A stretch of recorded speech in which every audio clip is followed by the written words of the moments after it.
Squiz Kids acknowledges the traditional owners of the lands on which we podcast, the Turrbal and Kombumerri people. Squiz Kids! It's your daily news fix. Fun, free, fresh.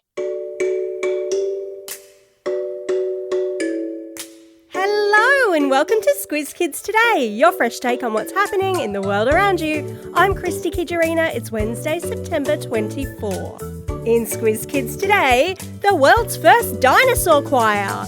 Fat Bear voting is open. A strong pong sparks an emergency and a very, very good staffy. That's what's making news, kid style. The Lowdown. Voting is now officially open for what is becoming one of the most popular online contests in the world, Fat Bear Week. Each year since 2014, millions of people from over 100 countries have logged on to vote for the bear they think has done the best job piling on the pounds before winter hibernation. The competition takes place in Katmai National Park in Alaska, where some of the biggest brown bears on earth spend their summer gobbling up sockeye salmon at Brooks River. And thanks to a record salmon run this year, the contestants are chunkier than ever. Of the more than 200 bears that live around the Brooks River Falls, there are 12 in the running. Fan favourite Grazer, a two-time champion, is back, and her cub, 128 Junior, has just won Fat Bear Junior and is now stepping up to the big leagues. There's also Flatato, known for stomping dances, Cruise Ship, she's so massive she looks like one, and my pick, Bear 99, a not-quite teenager making their Fat Bear debut. The contest works kind of like the footy playoffs. Bears face off in a daily matchup and the one with the most votes advances to the next round. The ultimate Fat Bear Week champion will be crowned on September 30. And as we cheer on the next generation of furry heavyweights, fans are also remembering Otis, the four-time champ who hasn't been seen for the last 2 summers, and whose crown may now pass to the likes of Grazer and her cub. I'll pop a link in the episode notes so that you can vote too.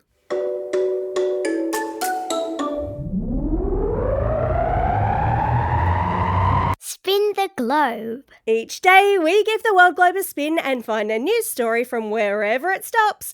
And today we've landed in Lancashire, in England, where a strange smell in the air sparked a full-blown emergency call-out. Locals thought there was a gas leak, but the culprit turned out to be something far fruitier. The mystery smell was durian, a spiky fruit from Southeast Asia that's famous for its sweet custardy taste and its very strong pong. So stinky, in fact, that it's banned on public transport in countries like Singapore. People say it smells like socks, onions, or even sewage. Gas engineers rushed to the scene, checked neighbouring shops and even brought in police, only to discover that the leak was really just a fresh delivery of durian on display in the local fruit shop. Once the source was revealed, everyone burst out laughing. Durian lovers say it's worth braving the smell for its creamy flavour, proving once again that one person's stink is another person's snack. Weird science.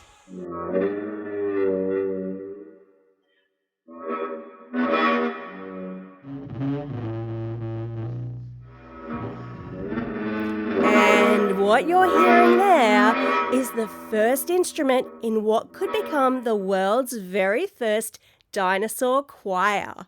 It's the call of the Corythosaurus, a duck-billed dinosaur that lived about 75 million years ago in what is now Alberta, Canada. Scientists believe that its giant head crest and twisty nasal passages acted like a built-in trumpet, helping the dinos resonate deep, honking sounds to communicate.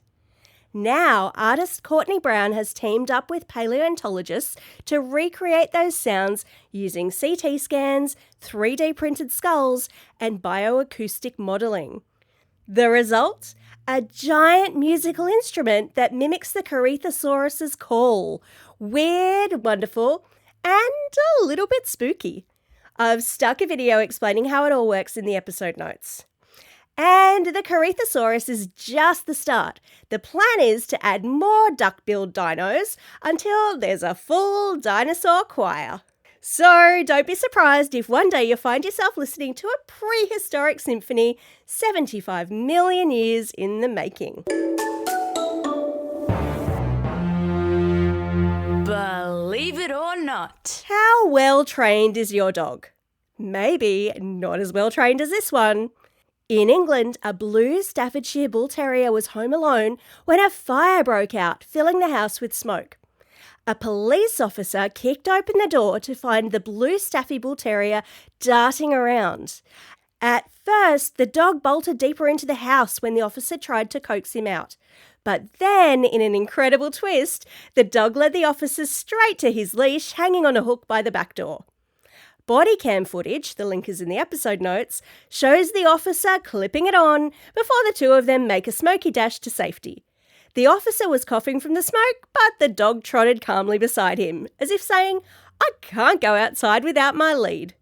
The video has gone viral, with people online praising the Staffy's obedience, and he really is a very, very good boy. Do you feel like you're climbing a hill made of jelly? That, my friends, is the telltale sign that it's the end of term. Kids, parents, teachers, we're all counting down the days, unless of course you're in Queensland, Victoria or the NT, in which case you're already on holidays. This is our last week of daily news for the term, but don't go anywhere. We've lined up loads of fun school holiday content for you to enjoy through our website or on your favourite podcasting app.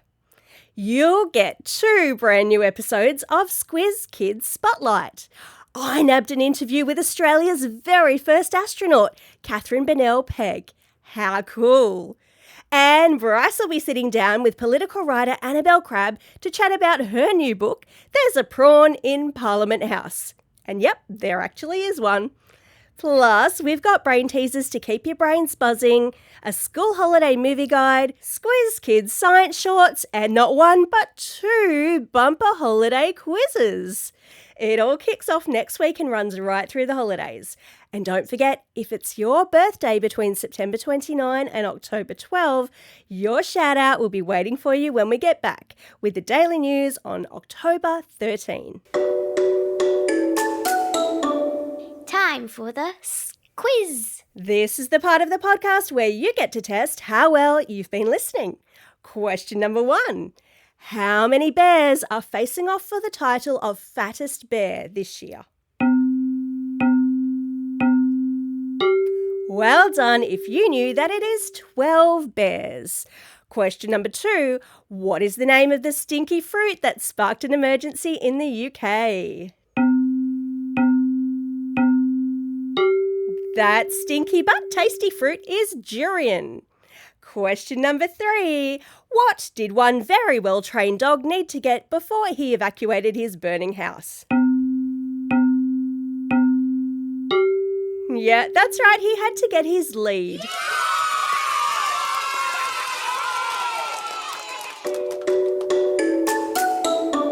Shout outs. It's Wednesday, September 24. On this day, way back in 1952, the very first ever Kentucky Fried Chicken store opened in Salt Lake City, Utah, USA. And yes, there really was a Colonel Sanders, a man in a white suit, who came up with that famous recipe of 11 secret herbs and spices. It's also a special day for these Squiz Kids celebrating a birthday today. Gemma from Wentworth Point, Mitchell from Forest Lake, Noah from Fernvale, Jade from Narromburn, Marley from Brisbane, Olivia from Linfield, Toddy from Mossman, Oliver from Mossman, Oliver from Curry Curry, Rabina from Plumpton, and Tyler from Five Dock. And a belated birthday shout-out goes to Aliana from Chester Hill, Caitlin from Beaconsfield, Carl from Yeppoon, and Pratik from Brisbane. Classroom shout-outs today go to rooms 12 and 13 with Mrs. Bell and Miss L at Edwinstown Primary School. Diamond class with Ms. Austin at Ballara Public School. Fun and G class with Ms. Wilkinson at Tabalam Public School, and a special shout out to all the students in Miss May's class at Wycliffe Hope School in the Blue Mountains. They have just completed the Squiz Kids Media Literacy program, Newshounds, and they loved it. I reckon they're all now super sleuths at spotting fake news. Well done, guys. Don't forget, if you've got a birthday coming up and you want to shout out, or if you're after a classroom shout out, drop us a line at squizkids@thesquiz.com.au, or you can fill out the form on our website. Well, that's all we have time for. Thanks for listening to Squiz Kids today. We'll be back again tomorrow. In the meantime, though, get out there and have a most excellent day. Over and out.